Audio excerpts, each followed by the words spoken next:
ლერმონტოვის ქუჩის 102 ნომერში მცხოვრებლები უკმაყოფილებას გამოთქვამენ იმის გამო, რომ მათი საცხოვრებელი სახლი ავარიულ მდგომარეობაშია. როგორც აქ მცხოვრებლებმა განაცხადეს, ბინებსა და სადარბაზოებში კედლებსა და კიბეებზე ბზარები ყოველდღე მატულობს.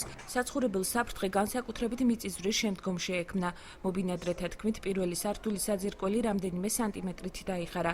აღნიშნულთან დაკავშირებით მერია ინფორმირებულია.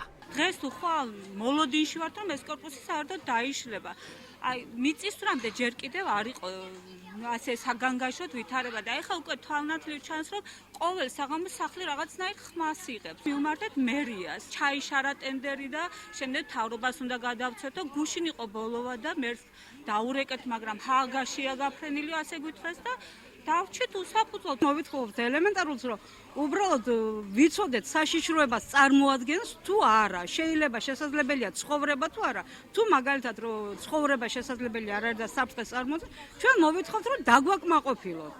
თუ არა და თუ მაგალითად შესაძლებელია ცხოვრება ან გამაგრება მოხდეს. ავარიული ბინის სასწრაფოდ შეკეთების მიზნით ლერმონტოვის ქუჩის 102 ნომერში მცხოვრებთა ნაწილს საცხოვრებელის დაცლასთან დაკავშირებით უწყება 1997 წელს მიუვიდა, თუმცა სარეკონსტრუქციო სამუშაოები არც მაშინ დაწყებულა.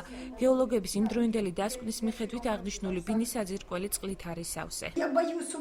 84 წელს მომივიდა შეტყობინება, რომ ბინა დამეცალა, თუმცა კორპუსის საძირკველი და საყრდენი კედლები დღემდე არ გაუმაგრებიათ. შეუძლებელია ჩემს სახლში გაჩერება ჩავარდა იატაკი. შიშის გამო ბავშვებს სახლში ვერ ვაჩერებ, არ ვიცი ვის მიმართო, დავიღალე. როგორც აიპი ბათუმის კორპუსის დირექტორმა განაცხადა, მათ აღნიშნული ბინა დაათვალიერეს, რის შემდეგ მერიამ საპროექტო დოკუმენტაცია უნდა მოამზადოს. მერიის ინფორმაციით აღნიშნულ სამუშაოებთან დაკავშირებით გამოცხადებულ ტენდერში მონაწილეობის მსურველი არ აღმოჩნდა, ამიტომაც უწყება ერთ პირთან მოლაპარაკებას გეგმავს. ჩვენი ორგანიზაციის თანამშრომლები იყვნენ მოსული დაათვალიერეს, აღენიშნება ის ავარიულობა, დაზიანება და ვიზუალური დათვალიერებით. მაგრამ ეხლა მდგომარეობა ასეთია, რომ მერია ჩემთვის როგორც ცნობილია, მუშაობს პროექტირებაზე.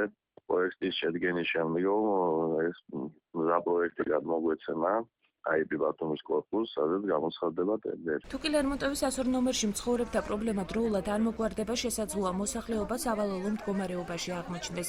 აღნიშნულ კორპუსში სულ 70 ოჯახი ცხოვრობს.